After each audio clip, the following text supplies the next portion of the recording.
Welcome back to the Bills Bunker. I'm your guy Jake, and today I want to talk to you about J.J. Watt and where he might end up. You're going to want to be comfortable today. Watch the show. Watch the show. It has recently been reported that there are now 3 frontrunners in the J.J. Watt Sweepstakes this offseason, with those being Tennessee, Green Bay, and none other than Buffalo, with the Las Vegas Raiders being considered a dark horse. Watt has been the #1 focus of this offseason for a number of teams, and deservingly so. This is a future Hall of Famer. He may be coming off of a down season with the Houston Texans, but they were horrendous last year. He had just 5 sacks, but you got to remember, like I said, he's a Hall of Famer, and just 2 years removed of a season in which he had 16 sacks in. I still have a lot of confidence in J.J. Watt's ability to be a game changer in the NFL. It's no secret that this channel is mainly a Buffalo Bills channel, but I'm going to explore the possibility of J.J. Watt going to each and every one of these destinations. So let's dive into it, starting with the Green Bay Packers. This actually makes a lot of sense. They have the reigning MVP, and this guy right here, Aaron Rodgers, and J.J. Watt is from the University of Wisconsin. He's from the state of Wisconsin. He grew up as a cheesehead. He's a Packers fan. It makes a lot of sense. The Packers are always a competitive team, and they've went to 2 consecutive NFC Championship games, which they ultimately lost. Last year, the Packers' defense was around the upper part of the middle of the pack in the NFL. This defensive unit finished in the top half of most major defensive categories, and they were tied for 10th in the sacks category with 41. They were tied with the Miami Dolphins. So putting J.J. Watt on that defensive line with Kenny Clark, that could be lethal. 3rd down and 10 here, and finally a stop by the Packer defense on 3rd down. Play made by Kenny Clark. The Green Bay Packers make a lot of sense due to the fact that they have a pretty good defense. They're always competitive. They have the reigning MVP, Aaron Rodgers, and he grew up a cheesehead. He grew up a fan of the Green Bay Packers. They've got a really rich history. It makes a lot of sense. The next team, I kind of question how this makes sense, but then the more you think it through, the more it makes sense. Are you kidding me? Are you kidding me? I'm beating these guys like a drum out here.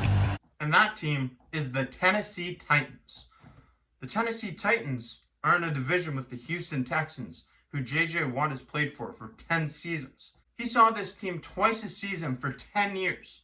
You're telling me that he doesn't hate those guys? You're going to hold all day or just part of it?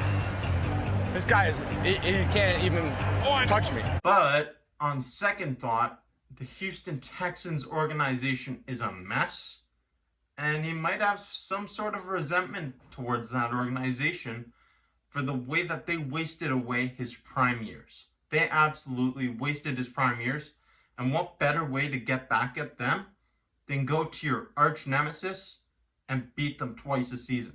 And if you can't care enough, even in week 17, even when you're trash, when you're 4-11, if you can't care enough to go out there and give everything you've got and try your hardest, that's bullshit. But the whole Tennessee Titans J.J. Watt connection goes far beyond just getting retribution on the Houston Texans. Watt has connections with the Titans head coach Mike Vrabel, as he was working in the Texans organization with Watt for 4 seasons. The Titans defensive coordinator Shane Bowen was also a defensive assistant for the Houston Texans for 2 years. So there's a lot of similarity with this defensive scheme in Tennessee. The Titans have a lot of talent. They've got Derrick Henry, Ryan Tannehill. They've got a lot of great players, but their defense last year struggled mightily. They finished 30th in the NFL in the sacks category with just 19. That's horrendous. And the Tennessee Titans are just 2 years removed of a berth in the AFC Championship game, a game that they lost to the Kansas City Chiefs, who won the Super Bowl that year. So this is a team who's very competitive.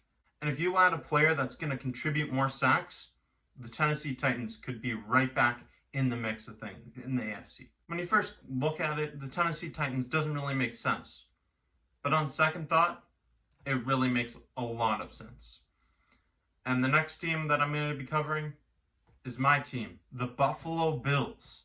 The Buffalo Bills and JJ Watt have a mutual interest, and I love to hear that. I so desire to have JJ Watt on this Buffalo Bills team. This team could use a veteran leader, a veteran presence, that fiery attitude on this defense. This defense has a good leader in Jerry Hughes, but really, they were missing someone who's fiery and going to fire up the whole defense. JJ Watt is that guy. This team finished just 15th in the sacks category with 38. That's unacceptable from the highest paid defensive line unit in the entire league. If he signed in Buffalo, he would also benefit, as Sean McDermott's defensive scheme, it implements a lot of rotational roles on that defensive line, and he could take some snaps off, some much needed snaps off, as he is a player with an injury history. He could also play a valuable role as a mentor to young defensive linemen such as AJ Epinesa. Bringing in JJ Watt would be so valuable for the Buffalo Bills, and it could help push them into the Super Bowl game and potentially hoisting that Lombardi trophy. That's something that JJ Watt so desires, and so does all of Bills Mafia. JJ Watt, all of these teams make sense. For these three teams, the Bills, Titans, and the Packers, JJ Watt is a piece that could help push any of these teams into the Super Bowl. 100%. He's that veteran leader, that fiery attitude, and he can still produce. I believe he still has gas left in the tank, and he will benefit any one of these teams he goes to. But I want to know in the comments section below, where do you think JJ Watt will sign this offseason? Where's he going to end up? And will his impact on whatever team he signs with be enough to push that team into the Super Bowl and to win it? We all want to see JJ Watt win a Super Bowl. He's a future Hall of Famer, and he's a hard guy not to like. So let me know in the comments section below what you think. Thank you for watching this video. This is the Bills Bunker. Stay tuned for more great content coming your way. And until next time, I'm your guy, Jake.